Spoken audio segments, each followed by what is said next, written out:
Okay, let's jump right into this explainer. Today, we're unpacking something truly dark, the supernatural lore of Tantra, or crow magic. We're going to explore the terrifying mechanics of a ritual that grants literally unimaginable wealth, but exacts an ultimate bloody price for that greed. It's a heavy one, so let's get into it. Imagine hearing this: change your broken fate. If you want to change it, I have the solution. That chilling street cry comes from a mysterious, hunched figure, an old tantric, just wandering through a foggy winter night with two actual crows resting on his shoulders. I mean, it's the ultimate temptation, right? And it's presented at the absolute worst possible moment.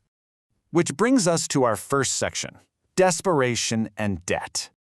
So, to set the stage, our guy Ajitesh is drowning in a crushing loan. He runs this tiny clothing go-down down in Govindnagar, and every day he goes back to a home that's just filled with the heavy, heavy silence of poverty.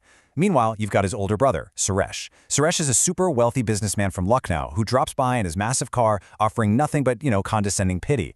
Ajitesh isn't just broke, he is profoundly humiliated. And eventually, that humiliation just boils over. On a freezing, foggy winter night, Ajitesh is wide awake, staring out his window, just endlessly turning his miserable life over and over in his head. Driven purely by desperation, he decides to actually track down that strange old man. He is absolutely ready to do whatever it takes to flip his fate. And that leads us to Section 2, the Tantra ritual. Now, it's absolutely crucial to understand that Tantra isn't some divine miracle. No, it is a strict, terrifying transaction. In this lore, crows are seen as messengers for our ancestors, basically serving as a doorway between the living and the dead. Through this dark discipline, these entities can actually grant impossible worldly wealth, but the currency they demand in return, it's human blood. The daily instructions literally turn supernatural horror into a binding physical contract. Step 1, Ajitesh has to physically cut his own finger every single morning. Step 2, he must mix his fresh blood with grain. And Step 3, the real kicker, he has to feed it to the crows without missing a single day. The level of discipline required here is just immense. So right as the pact is sealed, the tantric delivers this one crucial, ominous warning. He says, do not ever forget the crows because they never forget. It's an absolute, totally unbreakable rule. Moving right along to Section 3, wealth and the mistake.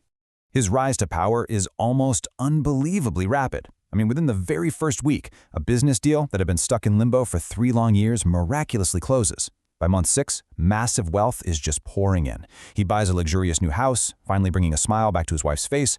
But by year 3, arrogance and comfort completely take over. Ajitesh starts slacking. First, he cuts the feeding down to just once a week. And eventually, he forgets to feed the crows entirely. Before the total destruction hits, these visceral, creeping warnings start to appear. Every morning, a single crow sits on his brand new car, just cawing aggressively at him. Ajitesh just shoos it away, totally annoyed.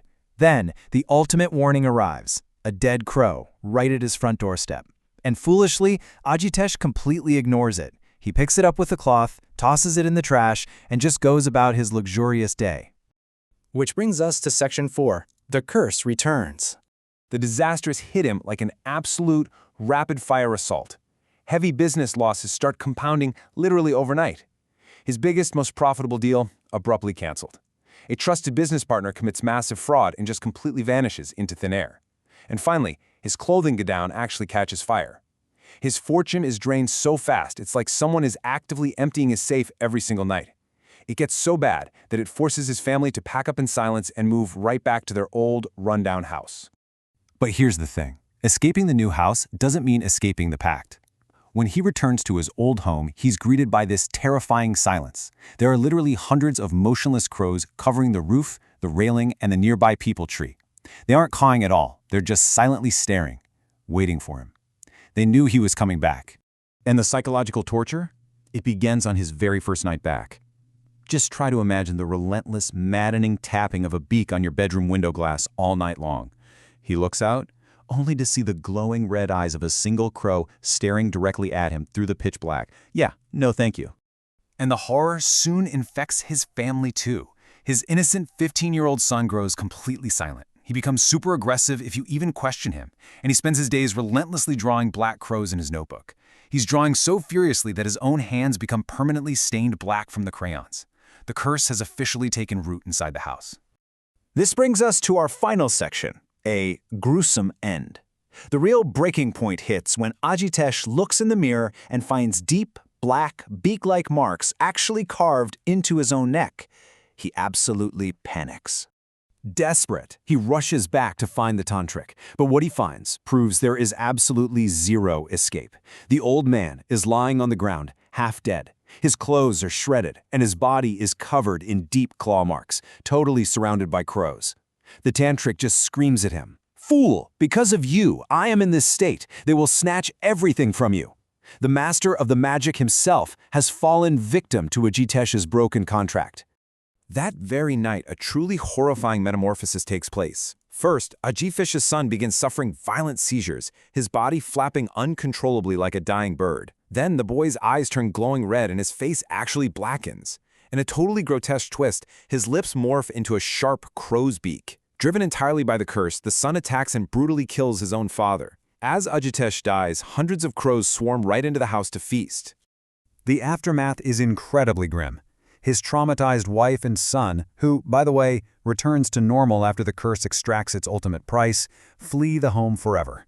Today, that house is nothing but a ruined structure, but locals say a flock of over 100 crows still constantly hovers over the ruins. It's a permanent, living monument to a broken, bloodied promise. And that brings us to the end of our explainer on Tantra. It really leaves us with one final, totally chilling thought. Would you trade your own blood for wealth, knowing the crows never ever forget? Thanks so much for joining me. Keep seeking the truth in the details, and I'll catch you guys next time.